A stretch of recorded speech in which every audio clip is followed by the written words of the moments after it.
Boa noite, bem-vindos ao Momento Antagonista com Cláudio Dantas, 23 de maio, quinta-feira. Antes de mais nada, parabéns a vocês, parabéns a nós. Vocês fizeram pressão, nós trouxemos a informação.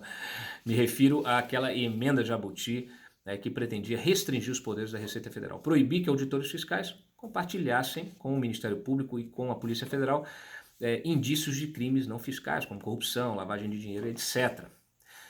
Eu avisei aqui desde o primeiro dia que isso foi aprovado lá na comissão especial, que essa era uma pauta importantíssima, talvez até mais importante do que a transferência do COAF da Justiça para a Economia. Até porque, como a gente sabe, o COAF sempre esteve na economia e tem aí o seu resultado. Pode até ser que na Justiça, a gente inclusive acredita que na Justiça ele passasse a ter muito mais um trabalho muito mais produtivo, mais dinâmico e mais produtivo.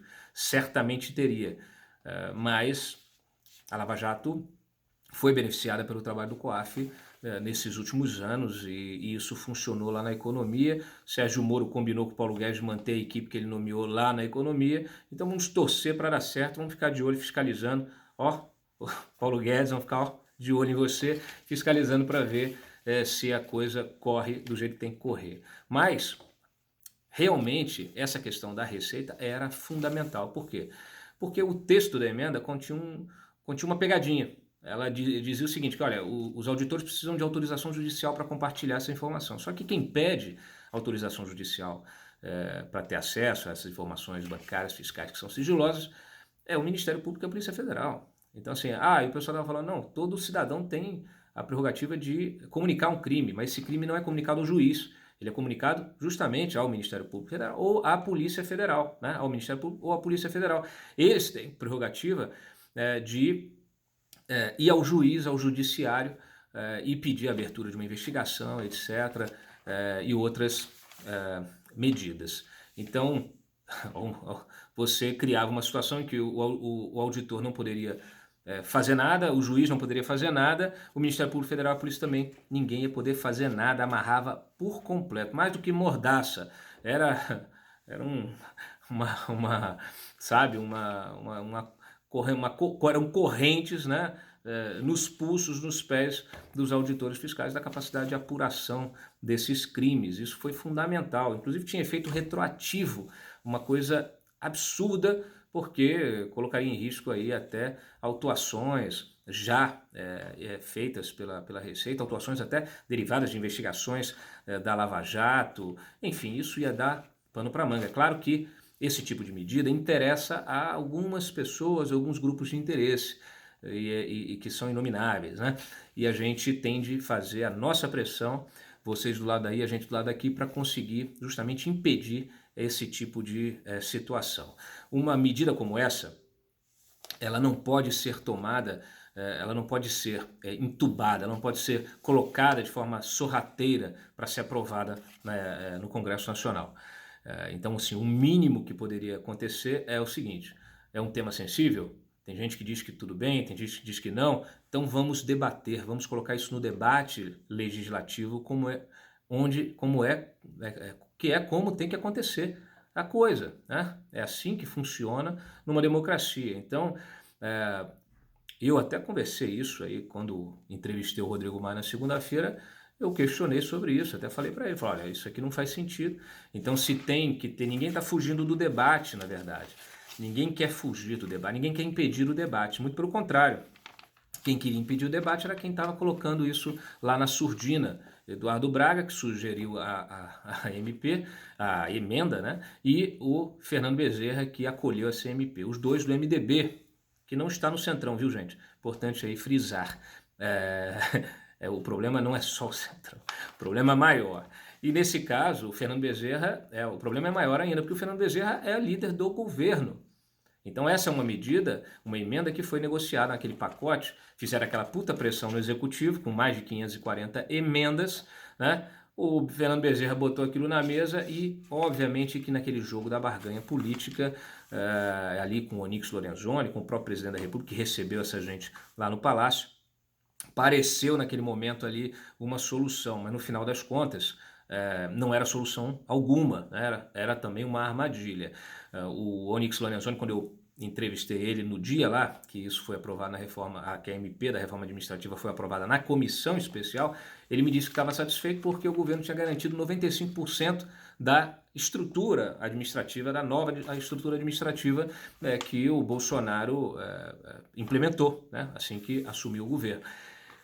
Só que o problema é que aqueles 5% restantes tinham um valor muito maior. E aí estavam incluídos a emenda do COAF, que tirou, e agora tirou mesmo, porque ela foi aprovada, e eu já vou falar disso, né? Lá da Justiça e transferiu para a Economia o COAF. Também a criação de outros 2 ministérios, que ontem essa emenda foi suprimida, foi retirada do texto, então não vai haver a criação de ministério. Eu antecipei essas informações, inclusive, para vocês aqui.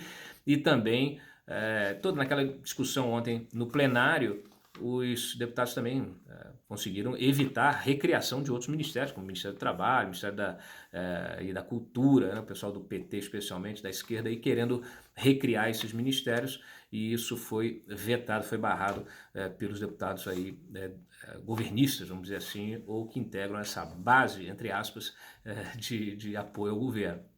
O que eu quero dizer?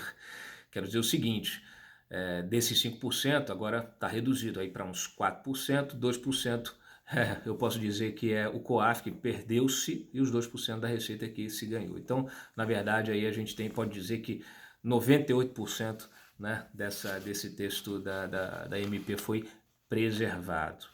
E essa emenda da Receita Federal, esse tema da Receita Federal, será discutido no âmbito de um projeto que trata de abuso de autoridade da Receita, etc. e tal, que já está em tramitação, em regime de urgência, e a gente vai ficar atento a isso, vamos cobrar para evitar que isso seja aprovado lá também. E para que o debate seja travado, né? Tanto de um lado quanto de outro, para que os personagens envolvidos, auditores fiscais, a equipe econômica, todo mundo seja convocado a dar o seu posicionamento para que a sociedade também entenda, né? Muitas vezes a gente tem aqui um posicionamento e a gente vê que muita gente nos segue, acompanha e tal, mas às vezes não tem a sua convicção formada com base num espectro mais amplo de informações. E é isso que importa, esse é o debate legislativo e é esse debate que precisa ser travado. E é isso que a gente precisa fazer e acompanhar atentamente a política. Eu estou muito satisfeito com a energia que eu vejo aí da sociedade em acompanhar a política.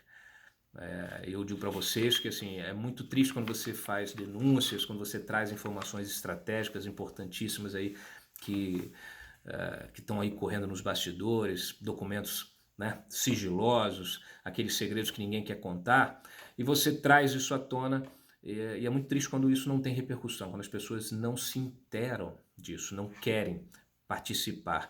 E eu estou muito feliz que eu estou vendo, eu nunca vi a sociedade brasileira participar tanto, né? Achei até que todo aquele movimento, né, depois do impeachment, depois a gente teve a eleição e tudo isso fosse cair, o pessoal muito saturado com a política, etc. Mas eu vejo que não. Então, e vejo isso com muito otimismo e com muita felicidade, porque eu acho que é isso, a sociedade precisa participar da política. Não importa, gente, muitas vezes projetos são equivocados, posicionamentos são errados, muitas vezes a gente tem de mudar de opinião, muitas vezes a gente entende um tema de forma equivocada. O que importa é o debate, o debate, inclusive o debate republicano, isso que importa. E eu digo para vocês, não vamos criminalizar o debate, vamos travar o bom debate, vamos trazer as informações à tona, vamos aprofundar essas informações. Muitas vezes a gente dá aqui uma informação curta, o site tem esse perfil, vejo o pessoal nas redes sociais cobrando mais detalhes, então a gente eu aviso aqui, ou eu mesmo faço, a equipe e tal, e a gente produz mais informações porque a gente vê essa demanda, né? Então, assim, muito bacana isso tudo que está acontecendo. Então, ontem, quem acompanhou o site ficou por dentro de toda essa votação, né? Tivemos aí, então, a votação da MP, da reforma administrativa, o texto principal, depois foi feito os destaques, e no final das contas, esse texto agora vai ser enviado, já foi enviado para o Senado, e o Davi Alcolumbre marcou para terça-feira o debate. Infelizmente perdemos o COAF, né? O Moro perdeu o COAF do Sérgio, lá do Ministério da Justiça, né? e todos nós queríamos que permanecesse lá no Ministério da Justiça, confiantes no bom proveito que ele faria desse órgão. Mas uma derrota que, como eu falei ontem no podcast, é uma derrota, né, com sabor de vitória, né, perdeu jogando bonito, né, igual quando a gente está no futebol, perdeu a final lá, mas jogando bonito.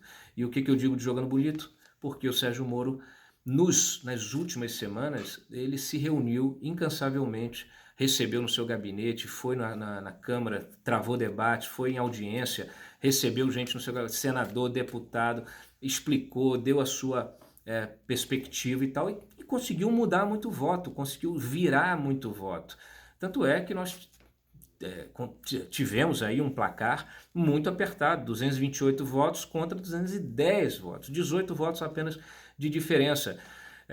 E tudo isso se soma, a pressão, né, da sociedade que está atenta a isso e começa a pressionar o parlamento, os deputados, as autoridades envolvidas, e o político, né, o agente político faz o seu dever de casa também, porque não adianta a gente aqui fazer pressão e o sujeito não levanta a bunda da cadeira, não atende ninguém, corta a linha de telefone. Isso não acontece. Então é assim que se faz, né? A gente tende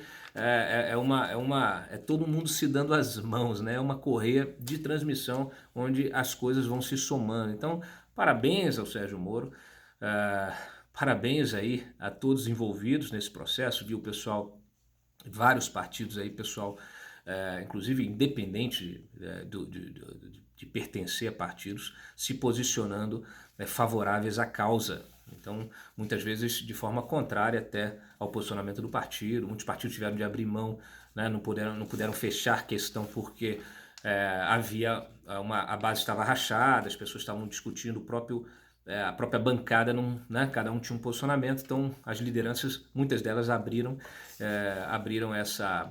a possibilidade de cada um pudesse votar ao seu modo. Então isso é fruto desse debate. Tá? Não podemos ter medo do debate, não podemos criminalizar o debate.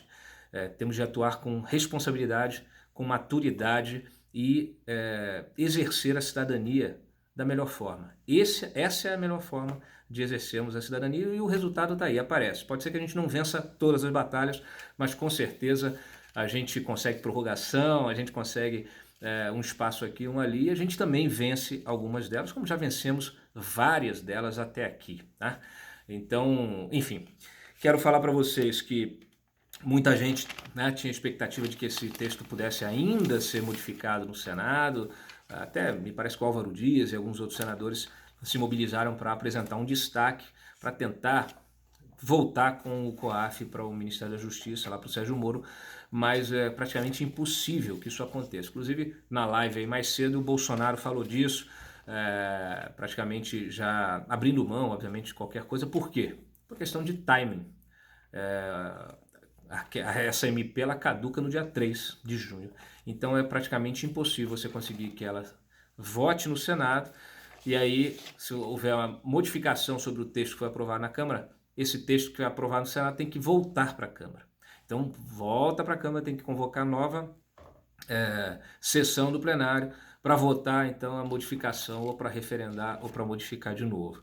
Então o tempo é exíguo, o tempo é curto, praticamente é impossível você modificar o que está ali, porque você sabe que vai ter que travar de novo esse debate, e aí é um risco absurdo, que aí o risco é de você ter essa reforma caducando. E aí, aí a estrutura do governo vai para o saco, né? Volta aquela estrutura anterior, lá do governo Temer, e aí é um prejuízo enorme, né? Fundamental. Então eu acho que a gente tem que olhar lá, fiscalizar, acompanhar o Guedes e acompanhar também essa história da Receita, porque a gente conseguiu essa batalha, mas ainda precisará manter aí a ordem unida, pessoal, no fronte, para evitar que isso passe lá na tramitação normal. Tá? Vamos acompanhar os debates e vocês, obviamente, conosco aqui vão estar sempre por dentro e à frente disso. O que eu posso mais dizer para vocês sobre isso? Bom, eu achei interessante, né, porque hoje o STF, ele foi lá e atropelou o Senado na questão aí da criminalização da homofobia, tá? E mais uma vez, o judiciário, vamos dizer assim, tentando fazer o trabalho do legislativo, fazendo o trabalho do legislativo. E isso é ruim, porque os poderes precisam ser autônomos, independentes, ninguém precisa fazer o trabalho de ninguém, senão fica aquela coisa. O legislativo quer fazer o trabalho do executivo, o judiciário quer fazer o trabalho do legislativo, aí fica essa coisa assim, ó. Minha filha que fez, ó. O peixinho comendo o outro. Então, olha, a gente tem que desenhar para alguns, a gente tem que desenhar. Esse é o tipo de coisa que precisa ser evitada. Por isso a pressão, por isso a participação popular aí para evitar. O pessoal tem que tirar a bunda da cadeira e legislar, né? Na frente, e impedir que o judiciário legisle. E por aí vai. E o executivo, como eu sempre cobro aqui também, o executivo também tem que fazer a sua parte, né? Então é isso, gente, olha, esses temas são os mais relevantes, trouxe aí algumas informações importantes, notícias exclusivas que estão disponibilizadas no site. Eu agradeço sempre a audiência de vocês, não deixem de bater aqui o sininho e deixar um like, compartilhem o vídeo com seus amigos e inimigos também. Eu volto no próximo Momento Antagonista. Um abraço.